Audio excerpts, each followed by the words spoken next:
साठी आलेली आहे आणि यात आपण 7 मान्यवरांना अवॉर्ड्स दिले आणि एक लाईफ टाईम अचीवमेंट अवॉर्ड दिला. तर हे असे लोक आहेत जे देशासाठी लोकांसाठी सतत झटत राहतात आणि त्यांच्यात काही स्वत्व नाही. तर अशा लोकांसाठी इथे येणं माझ्या भाग्याची. मॅम, तुम्ही भाषणात असं म्हणालात की महिला सशक्तीकरण आणि त्याच्याबद्दल प्रोत्साहित केलं पाहिजे, पण दुसऱ्या बाजूला काँग्रेसने थेट महाराष्ट्राचे उपमुख्यमंत्री सुनेत्रा पवार यांना गुंगी गुडिया म्हणून असं हिणवलं. हे कितपत योग्य आहे? गुंगी गुडिया म्हणणं हे कितपत योग्य आहे? नाही, हे खूपच खराब बाब आहे. याद म्हटली व्हिडिओ टाकण्यात मी अपडेटेड नाही आहे, पण ज्यांनीही हे म्हटलं तर त्यांना हे लक्षात यायला पाहिजे की काही त्या सक्षम स्त्री आहेत ज्या मागे उभ्या होत्या दादांच्या, ज्याच्यामुळे दादा आपल्यासमोर येऊ शकले आणि त्यांनी घर सांभाळलं, त्यांची एरिया सांभाळली, तेव्हा दादा बाहेर अजून फिरू शकले आणि आपलं नाव कमावू शकले. तर प्रत्येक स्त्रीचं कॉन्ट्रीब्युशन मोठं असतं आणि त्यांना माहीत आहे कुठे बोलायचं कुठे नाही. आपल्या महाराष्ट्रात असे लोक आहेत, जितके पॉलिटिशियन्स आहेत तितके ओपिनियन्स आहेत आणि कोणी काहीही बोलतं.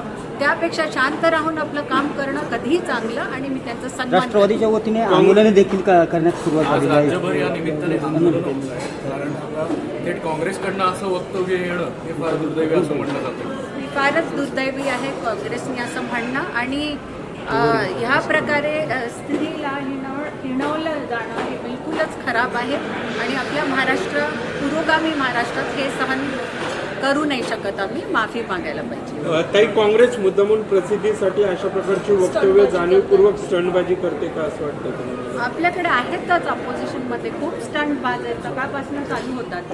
ते तर आपल्यासाठी नवीन नाही आहे. आपल्यालाच स्मार्ट आणि इंटेलिजंट व्हावं लागेल, समजायला की कोण स्टंटबाजी करत आहे, कोण खरे मुद्दे उचलत आहे. मॅम, परवा एक पुस्तकाचं प्रकाशन झालं देवाभाऊ म्हणून, आणि तिथे बाळासाहेब फडणवीस यांचे काका आहेत. त्यांनी असं सांगितलं की आज ना उद्या देवेंद्र दिल्लीत देशाचे पंतप्रधान होतील म्हणून. त्यांनी अशा एक विश्वास व्यक्त केला आहे. तुम्ही कसं बघताय वगैरे आणि तुम्हाला इच्छा आहे की? मला वाटलं आपण आज प्रेझेंटमध्ये राहणं जरुरी आहे. देवेंद्रजी महाराष्ट्राची सेवा करतायत, महाराष्ट्राचे सेवक आहेत आणि ती जबाबदारी ते नीट निभावत आहेत, याचा मला आनंद आहे. आणि बाकी खूपदा चिंतक जे असतात ते बोलून जातात काही, पण मला वाटतं महाराष्ट्र ती जागा आहे जिथे देवेंची कर्मभूमी आहे आणि इथे छान काम करा. दिल्लीत बघायला आवडेल त्यांना. दगड़चे अवार्ड्स कर रहा असता. लीना जी, आपने सही कहा. अली बाबा का बुफे लगा हुआ है इधर और आज इस बुफे में आखिरी पास्ता भी है. Thank you Usha ji for inviting me out here to your beautiful Gravitas Foundation. Tilak Varma बोलते ना, लाखों में एक एक्टर बनता है लेकिन क्रिकेटर करोड़ों में एक बनता है. You are fantastic यार. Big fan. और जैसे लीना जी कह रही थी, always pray when you come that you're going to hit some big runs and save the team. Dr. Muzumdar, namaskar. Thank you for joining us. Rohan, my friend Venki, Vidya ji, and our First Lady, Madam Fadnavis. You are fantastic. You are always encouraging us to do great things. Thank you very much for supporting this big cause. और उषा जी, आपके बारे में क्या बताऊं? You are absolutely brilliant. बोलते ना, to have a great country, people say you have to have a great economy or you have to have great infrastructure.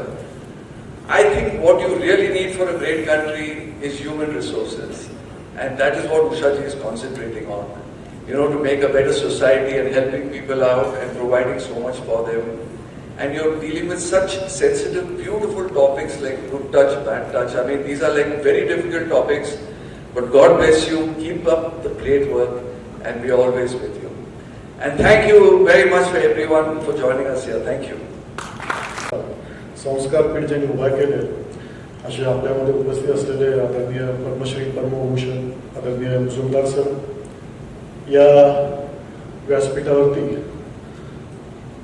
ज्यांचं सगळ्यांना आपल्याला माहिती, मुख्यमंत्री साहेबांचा दरारा काम करण्याची पद्धत, त्यांचं सगळं माहिती आहे. पण त्याच्यासोबत आपलीही ओळख एक वेगळ्या माध्यमातून, मिट्टी के सितारे असेल किंवा वॉक विथ कॉन्फिडन्स असेल, अशा सामाजिक कामातून ज्यांनी आपली एक स्वतःची ओळख निर्माण केली, असे आदरणीय अमृताताई फडणवीस, ज्यांनी अतिशय तरुण वयामध्ये आपलं देशामध्ये एक वेगळी ओळख केली.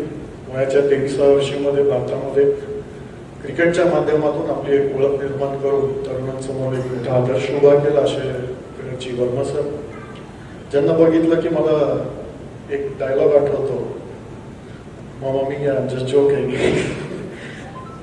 असे आदरणीय चंकी पांडे सर, नुकतेच त्यांची सिम्बॉसिसच्या चान्सलरपदी नियुक्त झालेली आहे. असे विद्याताई, साऊथमध्ये ज्यांनी डायरेक्टरच्या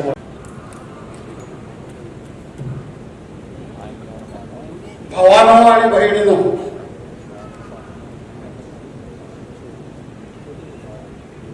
ग्रॅव्हिटी फाउंडेशनच्या वतीनं लोककलांच्या क्षेत्रामध्ये काम केल्याबद्दल मला या ठिकाणी प्रोत्साहित केलं, त्याबद्दल या फाउंडेशनच्या संबंधित असणाऱ्या सगळ्या मंडळींना मी मनापासून धन्यवाद देतो आणि आभार मानतो.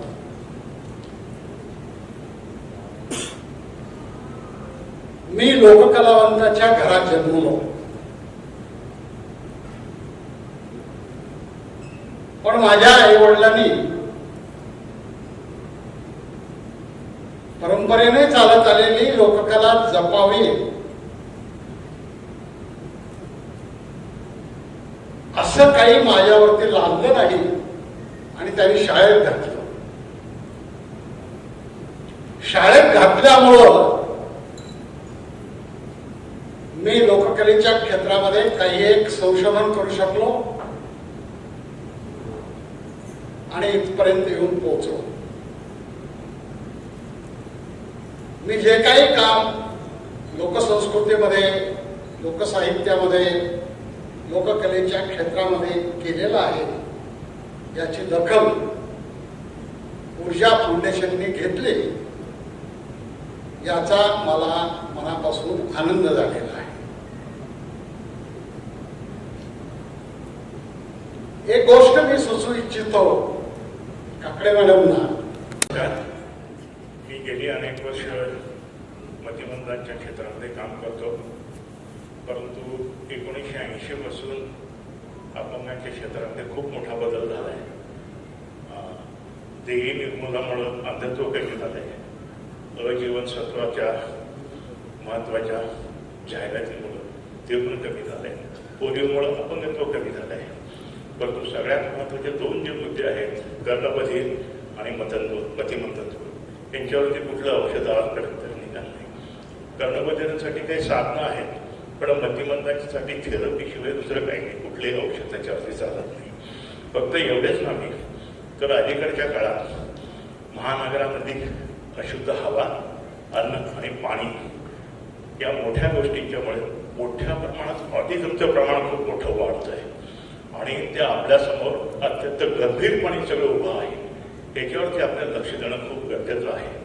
आणि आपण दररोज जे काही खातो, हवा घेतो, त्याच्यामध्ये आपल्याला जर सुधारणा करता आली नाही तर खूप मोठे गंभीर प्रश्न निर्माण होतील. याच्यासाठी म्हणूनच सोलापूरपासून 40 किलोमीटर अंतरावरती एक 50 एकर जमिनीवरती आम्ही मतिमंदांसाठी म्हणून ऑक्सिजन पार्क उभा केलं. जवळजवळ 1000 झाडं आहेत. तिथे 18 वर्षापासून ते 75 वर्षापर्यंतची मुलं शेतीतलं जसं जमेल तसं आपल्या बौद्धिक आणि शारीरिक क्षमतेप्रमाणे काम करतात. आपल्या गरजेच्या वस्तू स्वतः बनवतात आणि खूप आनंदाला जगतात. फक्त या मुलांच्यासाठी पालक किंवा संस्था याच सांभाळू शकतात आणि त्यांच्या छत्राखाली ही मुलं वाढू शकतात, आनंदानं जगू शकतात. या ऑटिझम आणि मतिमंदत्वाच्याकडे आपण गंभीरतेने पाहूया आणि याच्यावरती कशी मात करता येईल. एक उषाताई आणि बाकीच्या सगळ्या लोक काम करतात, त्याच्यावर आपण पण हात लावूयात. मला हा पुरस्कार मिळाला, मी आदराने स्वीकार करतो आणि तुम्हा सर्वांना धन्यवाद देतो. धन्यवाद. माननीय Amrutatai Fadnavis, doctor Shahab Majumdar sir, doctor Vidya Yerawadekar madam, Chunky Pandeyji, Tilak Varmaji, Rohan Deshmukhji, Venkateshji, सर्व मीडिया उपस्थित आणि सर्व पुरस्कारार्थी, या सर्वांचं मी मनापासून स्वागत करते. फाउंडेशनच्या कामाबद्दल सांगण्यात मला काही गरज वाटत नाही, कारण एव्ही मधूनच तुमच्या लक्षात आलं असेल की फाउंडेशनची खूप काही कामं मी केलेली आहेत. मेजरली आता आमचं जे काम चालू आहे ते गुड टच आणि बॅड टच या विषयावरती. ज्या वेळेला निर्भयाची केस दिल्लीमधली घडली, म्हणजे संपूर्ण देशाला हादरवणारी निर्भयाची केस घडली, त्यावेळेला मात्र एक अंगावरती वेगळाच शहर आला आणि आपण एक एनजीओ, आपला एक एनजीओ आहे आणि आपण हेल्थवर काम करतोय फक्त, तर नाही, आपल्याला या विषयावरती पण काम केलं पाहिजे. गुड टच आणि बॅड टच, चांगला स्पर्श आणि वाईट स्पर्श. आणि म्हणून या विषयावरती आम्ही काम करायला सुरुवात केली जेव्हा दिल्लीची निर्भया केस घडली. त्याच्यानंतर आम्ही जेव्हा ही सुरुवात केली तेव्हा जितकं आम्ही डीपमध्ये याच्यामध्ये जात होतो, आम्ही प्रत्येक संस्थांना भेटलो, प्रत्येक स्कूलमध्ये व्हिजिट केली, प्रत्येक संस्थापकांना भेटलो आणि त्याच्यामध्ये आम्हाला इतके डीप मधले काही आकडे आमच्या समोर येत होते की जे खूप भयानक आकडे समोर येत होते आमच्या. आणि आम्हाला असं वाटलं की नाही, आपण या विषयावरती आता काम करायला सुरुवात केली पाहिजे. आमचे बाकीचे तर प्रोजेक्ट चालू आहेतच आहेत, परंतु गेली 10 वर्ष आम्ही या विषयावरती आता काम करत आहोत. आणि सर्व संस्था, स्कूल, सामाजिक कार्यकर्त्यांशी बोलून झाल्यानंतर आम्हाला समजलं की ह्या घटना तर घडतातच आहेत, याला कुठेही अजून हे आळा बसलेला नाहीये किंवा बसणार नाही असं दिसतंय. परंतु भारतात जर आपण पाहायला गेलं तर दर तासाला 4 मुलांवरती लैंगिक अत्याचार होत आहेत आणि लॉकडाऊन मध्ये तर ही संख्या 1 लाखाची 2 लाखांवरती गेली. आणि मग यामधील गंभीरता आमच्या लक्षात आली आणि मग आम्ही आमचं काम करायला सुरुवात केली. आम्ही एक टीम बनवली जी 45 मिनिटचं सेशन घेते आणि क्लासमध्ये जाऊन त्या सेशन मधून मुलांना मोकळं करण्याचा प्रयत्न करते. गुड टच, बॅड टच बद्दल माहिती त्यांना सांगते आणि मग मुलं मोकळे होतात की काय आहे गुड टच आणि काय आहे बॅड टच. कारण ज्युनियर KG टू स्टँडर्ड 8 पर्यंत आमचा हा सेशन आम्ही घेतो. आता ज्युनियर KGची मुलांना तर हँडल करणं खूप अवघड जातं, कारण त्यांच्या लक्षात येत नाही की काय हा टच, स्पर्श कसला आहे, कशाचा आहे, काही समजत नाही. त्यामुळे आम्हाला तिथं त्यांना समजावून सांगायला फार त्रास होतो, पण तरी सुद्धा आम्ही त्यांना हे सगळं सांगतो. आणि बरेचशी मुलं ओपन अप व्हायला लागले. जेव्हा सेशन सुरू झालं की मुलं ओपन अप होत आहेत आमच्या बरोबर. फक्त आम्हाला सांगतायत की प्रॉमिस करा की आम्ही सांगितलेलं आमच्या आई वडिलांना घरी सांगू नका, हे आमच्या बरोबर असं असं घडतंय. असं करत करत आम्ही 6 लाख विद्यार्थ्यांपर्यंत पोहोचलो आणि आमच्या समोर 10,000 केसेस उभ्या राहिल्या. ह्या 10,000 जर केसेस आपण ऐकल्या तर घरातल्या, शेजारी, ओळखणाऱ्या, मामा, मामी म्हणजे मामा, अशा सगळ्या नातलगांकडूनच या सगळ्या घटना घडतायत हे दिसायला आलं. आणि खरोखरच जे रक्षक आहेत तेच भक्षक बनायला दिसतायत असं वाटायला लागलं. आणि कुठेतरी हे थांबवण्यासाठी आम्ही याच्यासाठी एक प्रयत्न सुरू केला आणि तो आता आमचा सक्सेस होत चालला आहे. आणि आमचा हा इतका चांगल्या पद्धतीने मुलं आमच्याशी मोकळून संवाद साधतात. मला असं वाटतं की पेरेंट्सनी आपल्या मुलांना सुद्धा वेळ दिला पाहिजे, आपल्या मुलांबरोबर बसलं पाहिजे, उठलं पाहिजे, आपल्या मुलांकडनं समजून घेतलं पाहिजे की माझ्या मुलाने आज दिवसभर काय केलं, काय नाही केलं. पूर्वी जेव्हा माझी आई इथेच बसली आहे, आम्ही जेव्हा घरामध्ये यायचो तेव्हा घड्याळाच्या काटाकडे ती पाहायची. 5 मिनिटं जरी उशीर झाला तरी एकदम रागात बघणे, जसं की आम्ही काही पाप केले किंवा काय केले. पण म्हणजे इतकं लक्षात यायचं की चालण्यावरनं सुद्धा आमच्या किंवा आमच्या कशावरून उठण्या बसण्यावरनं, म्हणजे तेव्हा इतकी बिझी होती. परंतु आता हा संवाद कुठेच नाहीये. म्हणजे आई आईच्या मोबाईलमध्ये आहे, मुलगा मोबाईलमध्ये आहे, वडील मोबाईलमध्ये आहेत किंवा जॉब करतायत आई वडील, आणि हे कुटुंब असं कुठेतरी विखरलं गेलेलं आहे की ज्यांना एकत्र यायची गरज आहे. तर मला असं वाटतं की ह्या घटनांना जर आपल्याला सगळीकडे आळा घालायचा असेल, हे संपवायचे असतील, तर सगळ्यात पहिलं महत्त्वाचं तर घरातून मुलगा आणि मुलगी हा भेदभाव आपण काढून टाकला पाहिजे आपल्या मनातनं.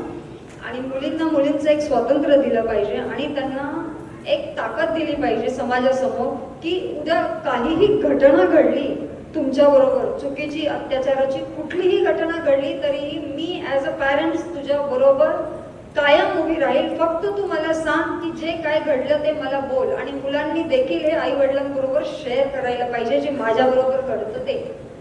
तर कुठेतरी हा संवाद, कारण काय होतं बऱ्याच वेळेला आम्ही जेव्हा आता पाहिलं, जेव्हा केसेस सॉल्व्ह करत होतो त्यावेळेला आमच्या लक्षात आलं की पेरेंट्स घाबरतायत आणि म्हणतात नको आमच्या मुलीची इज्जत जाईल, समाजामध्ये असं होईल तसं होईल. पण कुठला समाज, जर सगळा समाजच आपण एकत्र आणला आणि सगळा समाजच त्यांच्या मागे उभा राहिला तर मग कशाची भीती आहे. म्हणून मला असं वाटतं की पेरेंट्सनी एकत्रित येऊन आपल्या मुलांना सपोर्ट करावा अशा या गोष्टीसाठी. आणि हा प्रोजेक्ट आमच्यासाठी अतिशय महत्त्वाचा आहे आणि तो आम्ही इथे आम्ही कायम चळवळीसारखाच राबवत आलेलो आहोत त्याला. मी जास्त काही बोलणार नाहीये. मला सुद्धा सांगितलं आहे, म्हणजे माझा प्रोग्राम असेल तरी 2 शब्दाच्या वर बोलू नका, तरी पण मी खूप काही बोलते. आणि इथे आलेल्या सर्वांचं मी मनापासून पुन्हा एकदा स्वागत करते. ज्यांना आज इथे अवॉर्ड्स मिळालेले आहेत त्या सर्वांचं मनापासून त्यांना मी धन्यवाद देते, स्वागत करते. आणि त्यांनी हा सन्मान स्वीकारला. अमृताताईंनी पण एक फोन केल्यानंतर अमृताताईंचा स्वभाव म्हणजे खरं अतिशय वेगळा आहे. त्यांना मी जेव्हा जेव्हा भेटते अमृताताईंना, आजपर्यंत मी खूप लोकांना भेटली आहे, परंतु अमृता मॅडमशी जे नातं आहे ते फार वेगळं आहे. अतिशय माणुसकी. प्रत्येक घरात येणाऱ्या जाणाऱ्याला चहा कॉफी, जेवण, काही कुठलीही वेळ असू दे, काहीही असू दे, पण अमृताताईंनी कधीही इथे मागे पुढे पाहिलं नाही. अमृताताई खरंच तुम्हाला सॅल्यूट आहे. तिलक वर्माजी, तुमचं मनापासून स्वागत. मुजुमदार सर, आज तुम्हाला आम्ही इथे सन्मानित करतोय. तुम्हालाही मनापासून मी धन्यवाद देते की तुम्ही आमचा हा सन्मान स्वीकारलात. आणि सगळ्यांनाही मी धन्यवाद देते. थँक्यू. इथेच थांबते आणि प्रोग्राम